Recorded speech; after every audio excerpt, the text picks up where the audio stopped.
Magandang araw at hapon dyan, tanghali, umaga man sa atin dyan mga sisilabs ko at lodis ko. So ito din, flex ko lang din na binigay ng aking Mama Marilo din po na kapayas na napakaganda at napakasarap din. At aming pinagsaluhan ngayon ng aking dalawang mga junakis.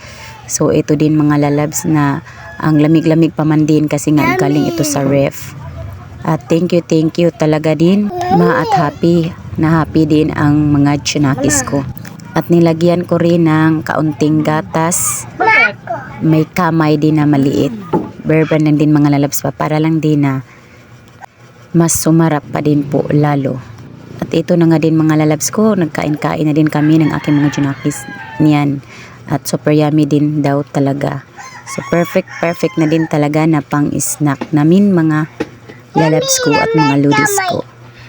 At more blessings pa din to come po ma. At kay ganda-ganda pa man din kainin din itong papaya mga lalabs no, dahil alam nyo na makapagpaninis din ito sa ating mga kalamnan din mga lalabs ko. At kung masyado ka naman din nabusog na sa iyong kinakain ay makapag-digest din ito mga lalabs. Dami ring mga benefits na makuha mo rin sa kapayas o papaya na kapag kayo rin ay kakain. So kain-kain na din tayo mga lalabs ko. At stay safe lang din tayo mga lalabs ko no. At laban lang din lagi sa anumang hamon sa buhay. At huwag magpapaapekto sa mga tao na mga toxic sa buhay natin.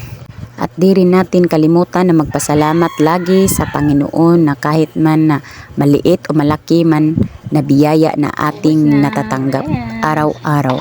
So yun din mga lalabs ko no. Good day again everyone. At sana man din wag nyo i-skip kung meron man din kayong makita na isda dyan na palitaw-litaw.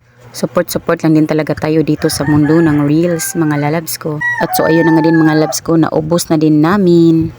So yummy and perfect talaga. Thank you for watching. Babush!